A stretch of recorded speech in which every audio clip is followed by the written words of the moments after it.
ابو رجاء عمران بن تمیم نے بیان کیا اور ان سے سمرہ بن جندب رضی اللہ عنہ نے کہ نبی کریم صلی اللہ علیہ وسلم نماز فجر پڑھنے کے بعد عموماً ہماری طرف منہ کر کے بیٹھ جاتے اور پوچھتے کہ آج رات کسی نے کوئی خواب دیکھا ہو تو بیان کرو۔ راوی نے کہا کہ اگر کسی نے کوئی خواب دیکھا ہوتا تو اسے وہ بیان کر دیتا اور آپ اس کی تعبیر اللہ کو جو منظور ہوتی بیان فرماتے۔ ایک دن آپ نے معمول کے مطابق ہم سے دریافت فرمایا، کیا آج رات کسی نے تم میں کوئی خواب دیکھا ہے؟ ہم نے عرض کی کہ کسی نے نہیں دیکھا۔ آپ نے فرمایا، لیکن میں نے آج رات ایک خواب دیکھا ہے کہ دو آدمی میرے پاس آئے، انہوں نے میرے ہاتھ تھام لیے اور مجھے ارض مقدس کی طرف لے گئے اور وہاں سے عالم بالا کی مجھ کو سیر کرائی۔ وہاں کیا دیکھتا ہوں کہ ایک شخص تو بیٹھا ہوا ہے اور ایک شخص کھڑا ہے اور اس کے ہاتھ میں۔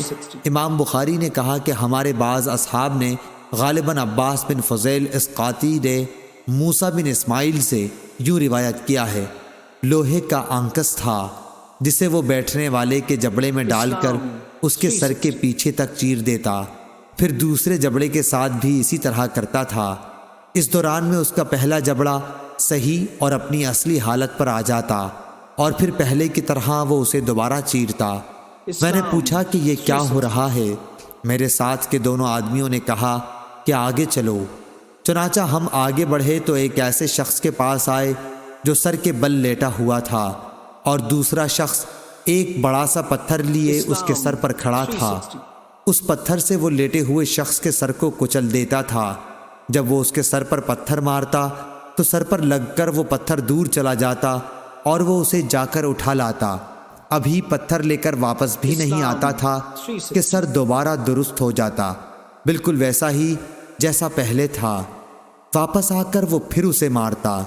میں نے پوچھا کہ یہ کون لوگ ہیں؟ ان دونوں نے جواب دیا کہ ابھی اور آگے چلو۔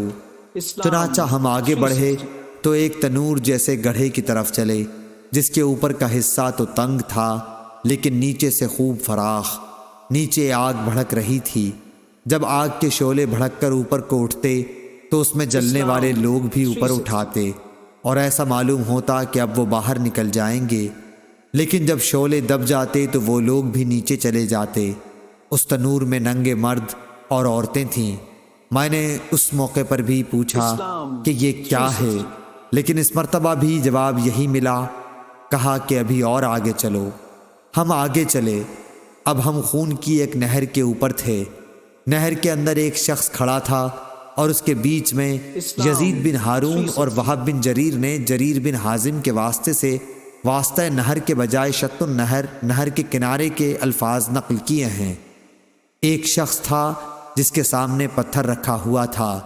نہر کا آدمی جب باہر نکلنا چاہتا تو پتھر والا شخص اس کے منہ پر اتنی زور سے پتھر مارتا کہ وہ اپنی پہلی جگہ پر چلا جاتا، اور اسی طرح جب بھی وہ نکلنے کی کوشش کرتا وہ شخص اس کے منہ پر پتھر اتنی ہی زور سے پھر مارتا کہ وہ اپنی اصلی جگہ پر نہر میں چلا جاتا۔ میں نے پوچھا یہ کیا ہو رہا ہے؟ انہوں نے جواب دیا کہ ابھی اور آگے چلو۔ چنانچہ ہم اور آگے بڑھے اور ایک ہرے بھرے باغ میں آئے جس میں ایک بہت بڑا درخت تھا۔ اس درخت کی جڑ میں ایک بڑی عمر والے بزرگ بیٹھے ہوئے تھے اور ان کے ساتھ کچھ بچے بھی بیٹھے ہوئے تھے۔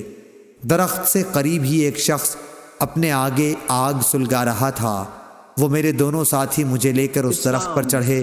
اس طرح وہ مجھے ایک ایسے گھر میں اندر لے گئے کہ اس سے زیادہ حسین و خوبصورت اور بابرکت گھر میں نے کبھی نہیں دیکھا تھا۔ اس گھر میں بوڑھے، جوان، عورتیں اور بچے سبھی قسم کے لوگ تھے۔ میرے ساتھی مجھے اس گھر سے نکال کر پھر ایک اور درخت پر چڑھا کر مجھے ایک اور دوسرے گھر میں لے گئے جو نہایت خوبصورت اور بہتر تھا۔ اس میں بھی بہت سے بوڑھے اور جوان تھے۔ میں نے اپنے ساتھیوں سے کہا، تم لوگوں نے مجھے رات بھر خوب سیر کرائی، کیا جو کچھ میں نے دیکھا اس کی تفصیل بھی کچھ بتلاؤ گے؟ انہوں نے کہا، ہاں، وہ جو تم نے دیکھا تھا اس آدمی کا جبڑا لوہے کے آنکس سے پھاڑا جا رہا تھا تو وہ جھوٹا آدمی تھا جو جھوٹی باتیں بیان کیا کرتا تھا۔ اس سے وہ جھوٹی باتیں دوسرے لوگ سنتے، اس طرح ایک جھوٹی بات دور دور تک پھیل جایا کرتی تھی۔ اسے قیامت تک یہی عذاب ہوتا رہے گا۔